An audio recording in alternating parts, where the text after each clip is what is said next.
दशकं 15 सुदर्शनकथै देवी दर्शनम्। एवं तवैव कृपया मुनिवर्यशीतशायाश्रितो हतभयः स सुदर्शनोऽयं वेदध्वनिश्रवणभूतहृदाश्रमान्ते सम्मोदयन् मुनिजनान् ववृधे कुमारः। आबाल्यमेष मुनिबालकशङ्गमेन क्लीं क्लीमितीश्वरि सदा तव बीजमन्त्रम् तत्रोचचार कृपयास्य पुरः कदाचित् आविर्बभूवितनतं तमभाषताश्च। प्रीतोऽस्मि ते सुत जगज्जननीमवेहि मां सर्वकामवरतां तव भद्रमस्तु।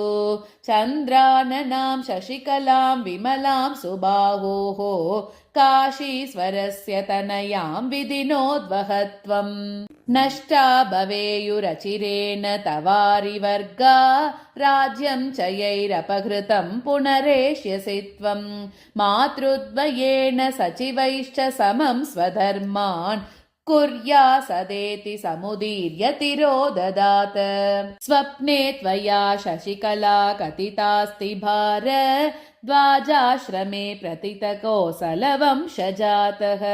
धीमान् सुदर्शन इति ध्रुवसन्ति पुत्र येनं पतिं वृणुतवास्तु शुभं सदेति। स्वप्नानुभूतमनृतं किमृतं न वेति सुप्तोति तातु मतिमत्यपि न व्यजानात्। पृष्टात् सुदर्शनकथां सुमुखी द्विजात्सा श्रुत्वानुरक्तहृदयैव बभूव देवी। ज्ञात्वा सुबाहुरिदमाकुलमानसस्ताम् अस्मान् निवर्तयितुमाशु सहेष्टपत्न्या।